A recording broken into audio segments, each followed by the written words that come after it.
Today's video was recorded on May 10th, 2022. This is the 16th in our series through the book of Exodus. So in this video, we look at what is a bit of a peculiar story from Exodus 17. And this is where the Israelites are attacked by a people group called the Amalekites. And the text tells us that Moses, Aaron, and Hur went up on a hill, and Moses held his hands with the staff of God in his hands up in the air. So we go on to learn that when Moses' hands were raised, the Israelites were winning the battle, and when his hands were lowered, they began to lose. So what is going on here? In order to solve this, we need to go backward into the Egyptian context that the Israelites had just left. And we're going to look at their religious practices surrounding standards or flagpoles, and how these flagpoles were used in Egyptian worship. Once we understand the background of Moses raising his hands on the hill, we'll be able to then look forward through the entire Bible to see how God uses this concept to focus our worship up and onto Him as the Creator God and the giver of all life and power. And so that's what we're going to be doing today in this week's video. Now, Fig Tree Ministries is a 501c3 nonprofit. Our ongoing operations rely entirely upon the generous donations of our supporters. If you find our lessons valuable to your understanding of the Bible, we ask that you would consider making a financial donation to support the ministry. Your financial support directly impacts our ability to continue to expand our reach and help others just like you go deeper into the biblical text. And donations are easy through the donate page on our website, figtreeteaching.com, and we've also included a link that'll take you directly to the donation page below in the description section of this video. So the clearer we understand Scripture, the deeper we can go into the text, the more solid the foundations of our faith become. So we hope you enjoy today's lesson on the Lord as our banner.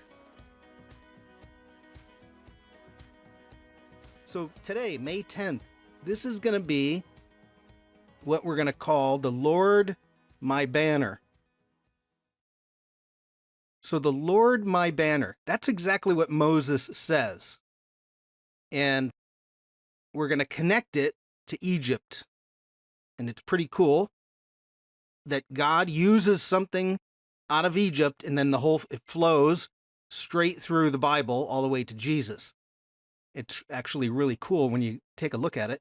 So the Lord my banner, and the background picture that we're using today, this is the temple of Karnak in Egypt, and many of the temples in Egypt have the same feature, but what we're going to be looking at on this temple is right here. I'll put a circle on it. It looks like a little niche that's built into that wall. And if you look, right above the niches is another open little square. So inside that niche was a giant pole, the flagpole, and the little square that's above it would be something to hold, to give it some stability. So you'll see more pictures in a minute, but every one of those, now they say, and I don't know how they come up with these calculations, but they say that the flagpoles at Karnak were 200 feet tall. Huge. So it's a big deal in Egypt, as we'll find out today. So the Lord my banner, and this is Exodus part 16 as we slow roll through this book. And what I want to do tonight is start off by reading in the text where we find the Lord is my banner. So if you have your Bible, it's in Exodus 17, starting at verse 8, and I'm not going to read every verse, but we'll be going from 8 to 16, and I'll leave some out just in the interest of time. So the situation in Exodus 17, they've just left, they just went through the Red Sea, and they're immediately attacked by a group of people called the Amalekites. And we could go into a whole big discussion of who are the Amalekites and what does it mean? And God is not happy with the Amalekites if you read your both in Exodus and Deuteronomy. And so there's a lot on who are the Amalekites and why are they attacking the Israelites. So it gets pretty interesting. But they get attacked, and then something's going to happen where they're going to end up winning the battle, but it gets a little bit strange here in Exodus. So I'll start out in verse 8. So it says, the Amalekites came and attacked the Israelites at Rephidim. Moses said to Joshua, choose some of our men to go out and fight the Amalekites. Okay, that sounds normal. But then he says this, tomorrow I will stand on top of the hill with the staff of God in my hand. And right there, I think, now what is Moses up to? He's going to go to the top of a hill with the staff of God in his hands. All right, Moses, you know what you're doing, so let's keep going. So it says this. So Joshua fought the Amalekites as Moses had ordered, and Moses, Aaron, and Hur went up on top of the hill. As long as Moses held up his hands, the Israelites were winning. But whenever he lowered his hands, the Amalekites were winning. Now that's when it really starts to get like, what is going on here? Moses holds up his hands, and the Israelites are somehow winning the battle. And when he lowers his hands, the Amalekites start winning. So this is really the main, what is going on with what Moses is doing? Is it something magic that's happening? And the answer is no, but we have to understand something about what their understanding is coming out of Egypt, and then what Moses is going to say right here. So if you look down at verse 15, and I'm skipping over a little bit, they end up winning the battle, and then Moses is going to build an altar. So verse 15 says this, Moses built an altar and called it, "The Lord is my banner." Because hands were lifted up against the throne of the Lord will be at war against the Amalekites from generation to generation. So that's where you see God's really not happy with the Amalekites. But this is what we need to focus on. The Lord is my banner. Why does Moses use that word? And then what does that mean?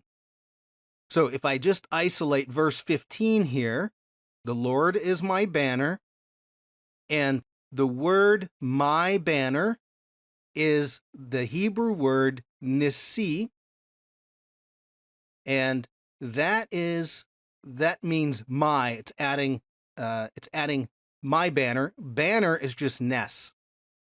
So the Lord is my banner, a nasi. Well, what's a nasi? What's a banner? Or what's a nes? So number one, so that's the text. What's happening when Moses is raising and lowering his hands? Why does he go up on a hill to point the staff up in the air? And then why does he call it the Lord is my banner? That's what we're going to try to answer.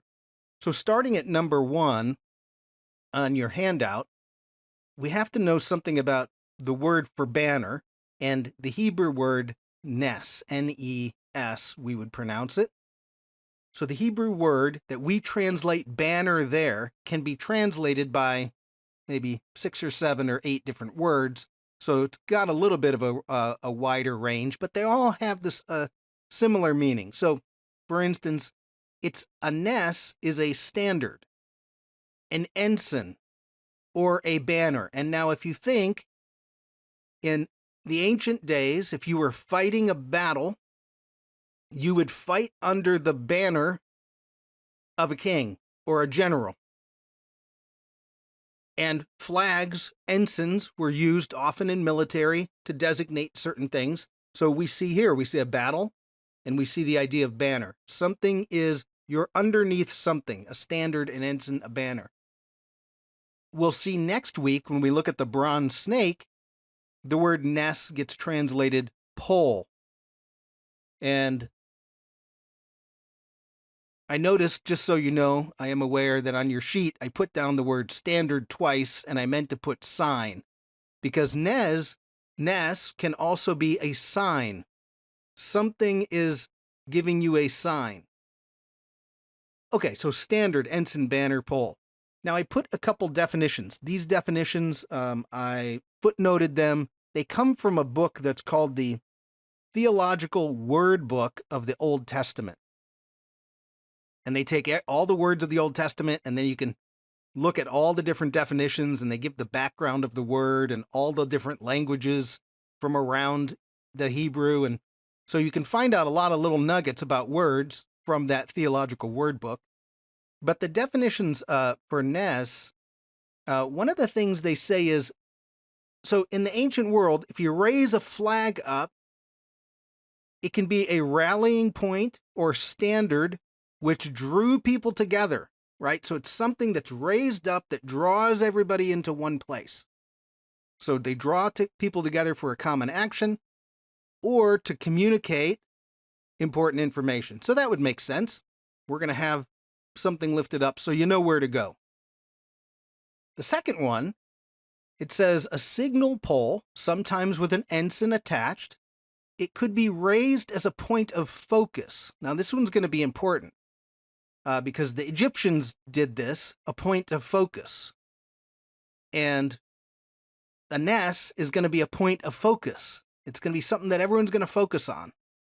So that's an interesting one. And then the next one's even better, an object of hope.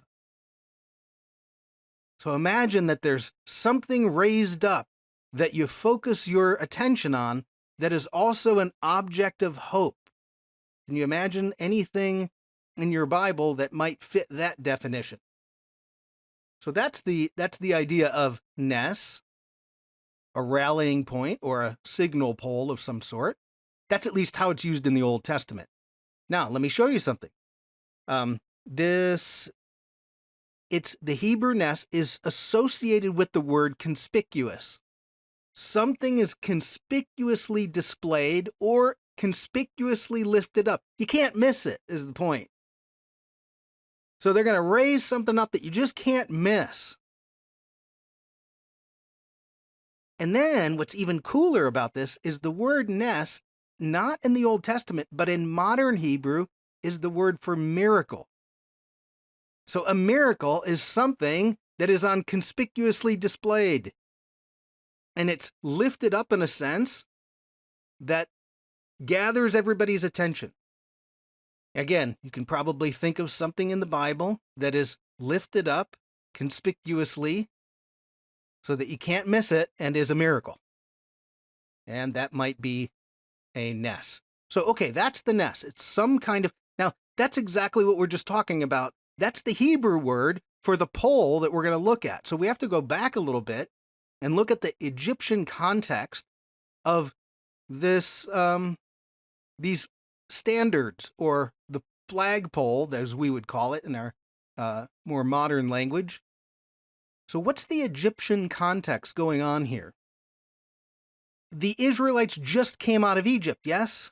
I mean, by the time we're here with the Amalekites, it's been 20 days? It hasn't been long, 2 weeks. They've been 2 to 3 weeks they've been out of Egypt. So the entire context of how God's going to communicate, we got to look to Egypt, because God's going to use the things that they know to then communicate. So we're looking at this little area right here. That's where the little flag, the flag goes, that little niche.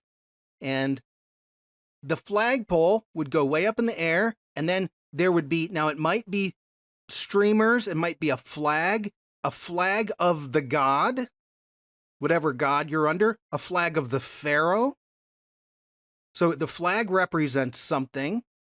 It may be a bronze piece. It could be an idol. They do all kinds of things with these standards, but you would slide them in, each one of those, and you can imagine how dramatic from miles away, 200 feet in the air, you're able to see this. I mean, it had to be unbelievable to be able to see that. Now, the background for the Egyptians, they were nomads at one point in the distant past. So you're nomadically moving around the desert area. And what they would do is have somebody with a large pole standard up in the air with a flag on it, usually a flag of their god. So if you're a person wandering behind, where do you put your focus? It's almost like the pillar of smoke or the pillar of fire for God, leading them in the desert. You need somebody to lead you. The God is lifted up, and so your focus is on that God. My God leads me in the desert would be something that they would think. That's how you lead the people around. So you're underneath that banner. Then it comes into these temples. And same thing, we're now going to keep our eye on that banner as who our God is or where we're going to direct our praise. So that's the background of it. Let me show you a couple other places where they find them. This is called the temple at Edfu. And you can see, again, you have the niches built into the wall. Then above the niches, you have a couple different cutouts where they would reinforce that very tall pole. Here's another look at Karnak. And of course, you would have some kind of very tall pole with something at the top, a flag, a banner, whatever it is. And that would be... Now, here's it gets kind of crazy. I'm going to give you a couple resources in a minute. If anybody wants to go study this further, you can read about the Egyptian use of standards. They were commonplace within Egyptian worship. So they become objects of worship. One of the ideas is they're a repository for the power of whatever God they're showing you. So let me put up here, what do these things do? What's the point of having this flag? Well, first of all, it points you to the God or to the Pharaoh, because the Pharaoh is considered one of the gods. So the standard points up to the God. It represents the God in a way, and in their mind, and it became imbued with the power of the God. There are Egyptian depictions of the standards themselves fighting the battle, as if that flagpole becomes personified in a way as fighting a battle on behalf of Egypt. So there's tremendous symbolism. The symbolism is very deep, and the meaning goes very deep to the point where the object itself is worshipped. And you might think, well, first of all, you might think, well, that sounds crazy. But then, if you think about the psychological power of even a country's flag, the American flag, the Japanese flag, the Brazilian flag. Go to any national, soccer game in the world and watch what happens with the team's flag or the country's flag. I mean, the American flag to so many people is so much more than a piece of cloth with colors on it. It stands for a huge symbolism behind it, to the point where it is in some way venerated or even worshipped, where people would fight and die for that piece of cloth, the flag. So there's a deep psychological thing that happens when you get into the idea of a flag or something, where you might think, well, that's crazy, but, well, maybe not. Human beings are kind of drawn to that. But they ended up worshiping the standard. Now, God, of course, he's going to take this and say, no, I don't want you to worship the standard. I don't want you to worship the flag. I want you to worship me, the God who's behind that, right?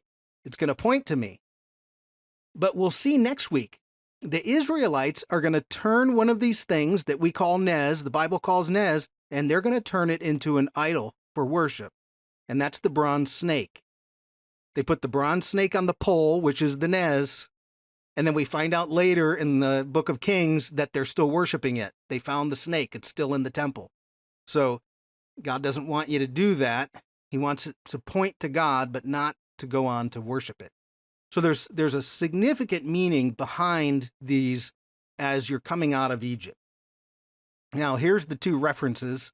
I've mentioned this one before. It's called Ancient Egypt and the Old Testament by John Curied.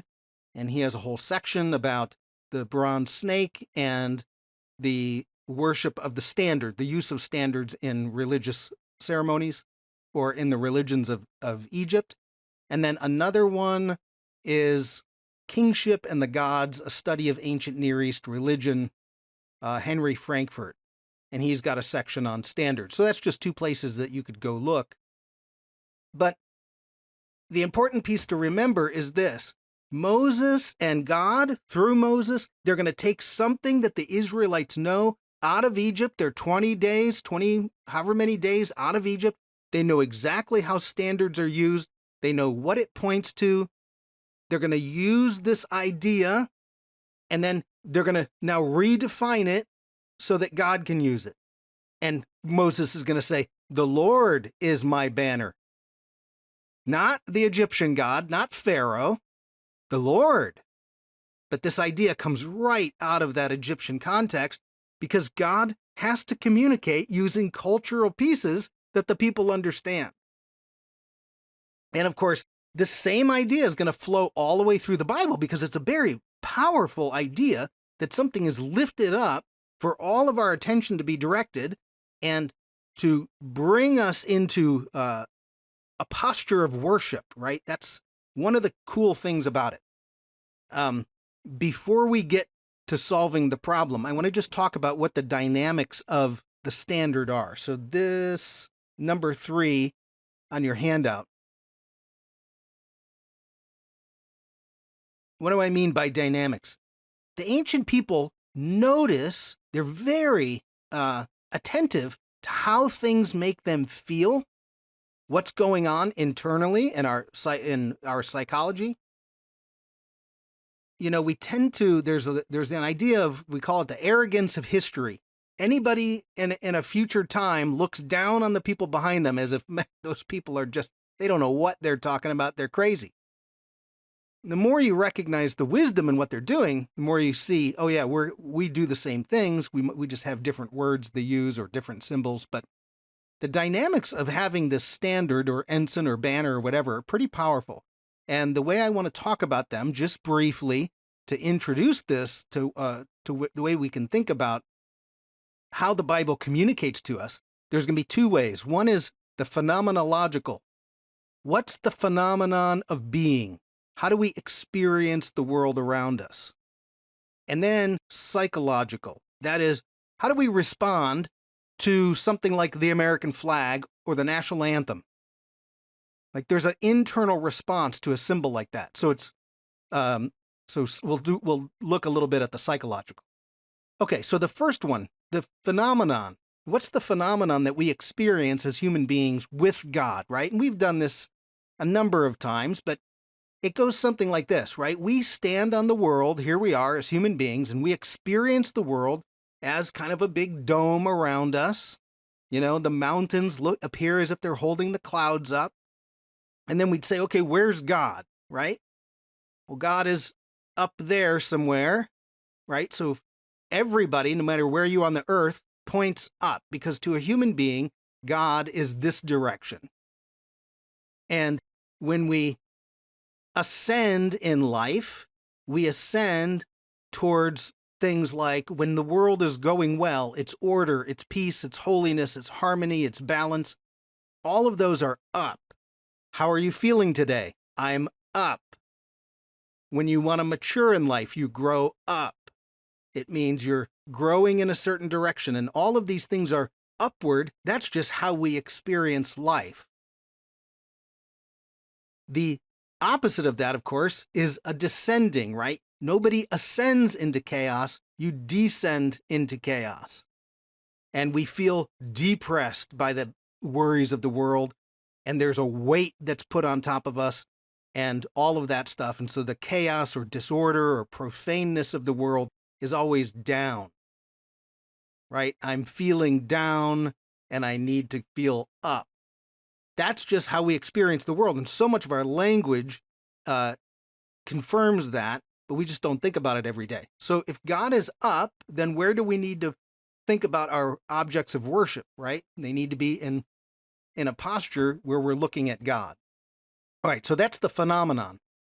Psychologically, though, and the reason, you know, I'm not trying to turn this into a psychology lesson, but psychologically, or the word in the New Testament for soul is psyche. So we are mind, body, spirit, right? We have bodies, we're embodied in the world. We feel the world through our body. We have a mind, we can bring in information, sort information. Sometimes our minds don't work right. We have a spirit. We're influenced by the spirit. So the spirit is very strong to influence our mind and our body. And they're all deeply connected within us. And we would today, in our modern language, call that the psyche, but psyche is an old Greek word for soul. And this is why we do rituals. We embody things. That makes the ritual more powerful. We can focus our mind in certain directions, right? Be transformed by the renewing of your mind, as Paul would say. So what does the Nes, if we're talking about the Nes, what does the Nes do for us psychologically? Well, most of the time in the world, we're kind of going through life looking at one level. We deal with all of the problems of the world because those are the things that are right in front of us. And then you go into some place that might be a religious area. For instance, in Egypt, the Nes, you build the Nes so that it's up. Because where's God to a human being? Up. Where's order and all the goodness? It's up. And so what we want to be able to do is orient ourselves. This is how you integrate mind, body, spirit to go then be focusing in an upward direction. Take on the posture of a worship to be looking up into the heavens. So that's what the standard does. And they get this. It causes your body to change. You know, when you see something big and grandeur, your body goes into a sense of awe and you kind of reel backwards a little bit. Well, that's a very powerful feeling in a religious experience. So our physical can affect our emotional and spiritual. So if you use the physical to your advantage. So, okay, the Nes causes us to direct our mind, body, spirit, our posture up towards God. And one of the great examples is go to church on Sunday. When you walk in the building, into the main sanctuary, where does your vision go? Where does your gaze? Most churches have a, very tall roof, and somewhere up in the front is a cross, right? And your gaze ascends. So it's naturally putting you into a posture of worship. In fact, the great cathedrals of Egypt, the great cathedrals in Europe, you walk in those great cathedrals and you see something like this. In which direction do your eyes go? Naturally, they go up. That's by design. They know what they're doing. You walk in and suddenly the awe of this building and your eyes gaze up and perhaps there's a cross up there or whatever it is that's going to draw you into the worship to be closer to God. That's what the cathedral's there for. So we still have this. We don't really think about it, but it's still part of our worship. And we'll get into more of what Jesus says next week, but the point is, this is all over the place, even in our worship today, but we just don't really think about it. So, for instance, I put this on your sheets, on the back, but I want you to think about what Paul says. Paul is talking to the Colossians, and I'm going to go through it pretty quickly, just in the interest of time. You can read it on your handout, but Paul says to the Colossians exactly this. He wants them to focus their attention or spiritual gaze or whatever you want to call it upwards. So he says, since then you have been raised with Christ, now this is the NIV, set your hearts on things above, where Christ is seated at the right hand of God. So notice his language.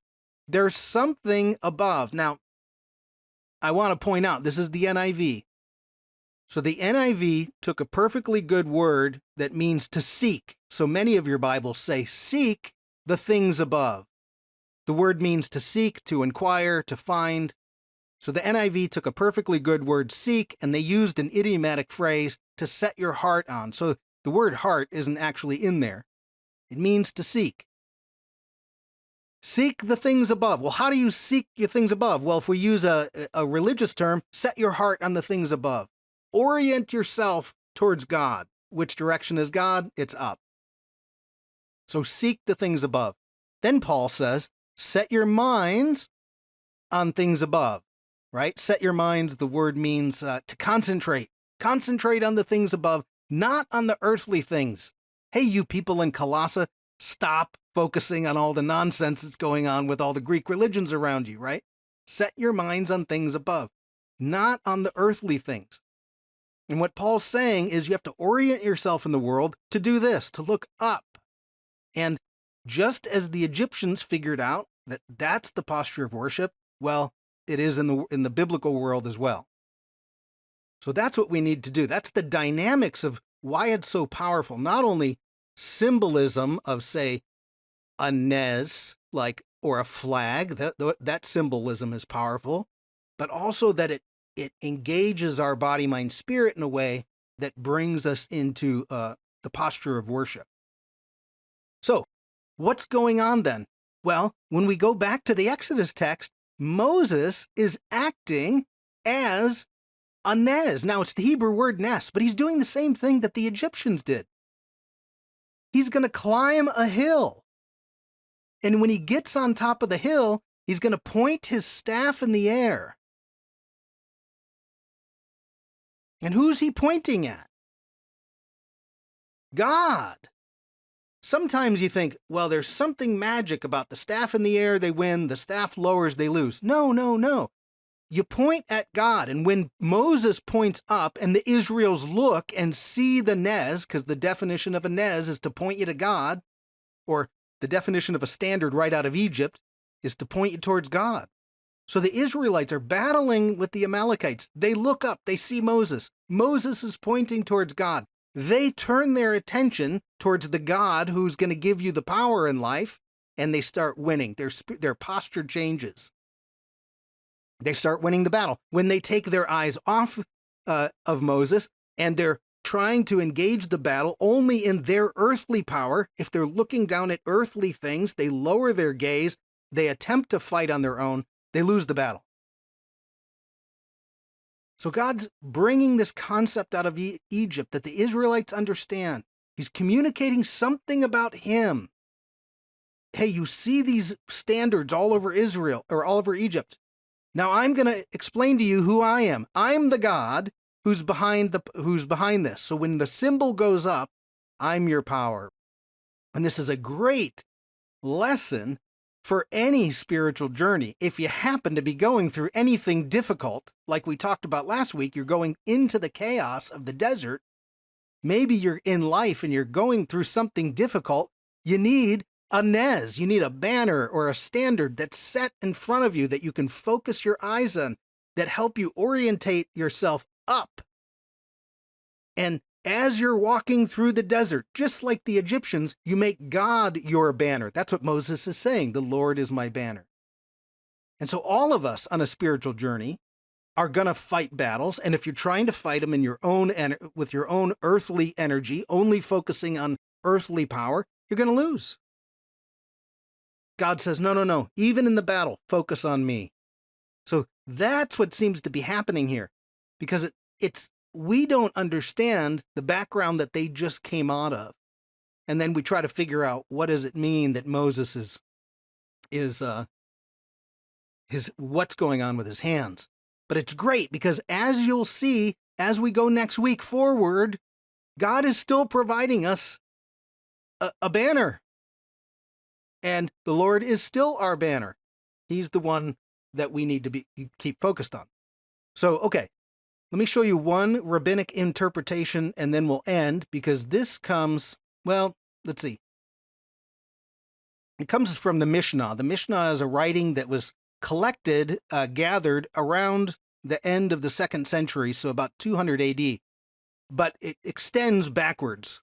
Many of the rabbis that they quote, where the ideas come from, even predate Jesus, and we know that. So it wasn't gathered till after the Christian era, but we know it goes backwards before Jesus.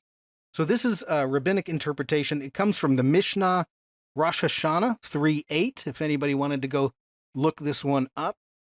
And I didn't put it here on the screen, but it's on your handout. And I'll just read it, but you can see this is the rabbis. They're looking at this story, and they're trying to decipher what's happening with Moses and his hands. So it says, "And it came to pass, when Moses held up his hands, that the Israelites prevailed. And when he let down his hand, Amalek prevailed." So you may ask, did the hands of Moses make war when he raised them, or break war when he lowered them?